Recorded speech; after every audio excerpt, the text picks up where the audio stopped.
everyone, this is Sia Knight, the College Savvy Coach, back at you one more time. And I've been counting down the top 10 blog posts from my site, collegesavvycoach.com, from the past 12 months. So I am now at number 6.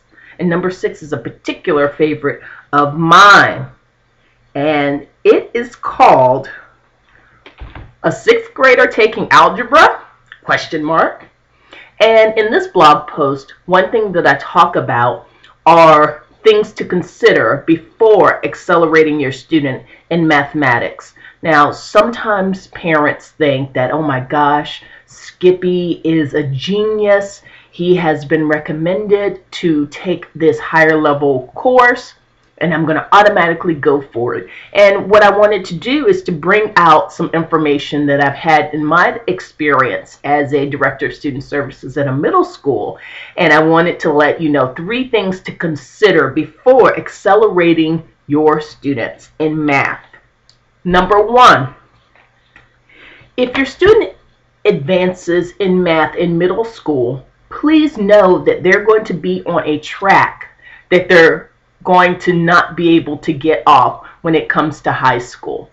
And I've seen so many students hit a wall when it's come to sophomore year, junior year. They may have started algebra very early because of their ability to do so, but their desire didn't match that ability by the time they hit high school. So when you are thinking about whether or not your students should accelerate in math, I want you to project up through their senior year to find out what math that they would be expected to complete. For instance, if a child starts algebra in middle school, it's quite possible that they are going to be expected to go through BC calculus, matrix algebra, all of those high level math classes. And so while it may seem like a good idea while your student is a middle schooler, just think about all of the pressures, etc., that your student will be facing when he or she reaches high school. So that's the first thing to consider. The second thing to consider is that some universities don't count high school classes when they are looking at, let me back up. Some universities don't count middle school classes. There it is. I fixed it real quick. Middle school classes when they are considering whether or not to admit students. I was floored when I first heard about this at a university when I went for a visit. I said, well, what if it's a high school course? Person said, nope.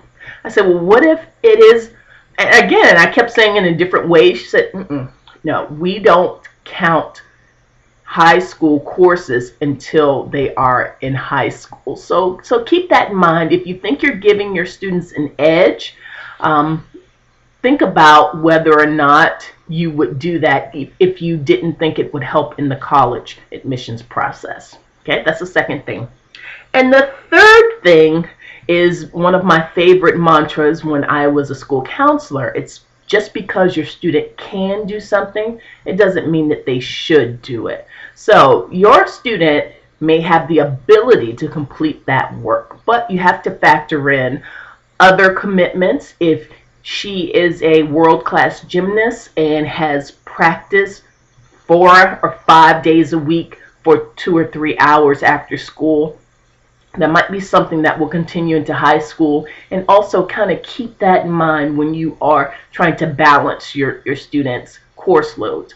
Also, factor in work ethic. Just because your child's a genius, it doesn't mean that she has the desire to continue to work as hard as she is now. So kind of think about those things. Think about, does my child love math? Is this something that I can see him or her continuing for years to come? So that's it for this entry. Watch out for the next one, number 5. Also, watch out for a very special announcement that I have coming up soon about the College Savvy community. I'm just giving you a little bit of a teaser. But until then, until next time, stay savvy.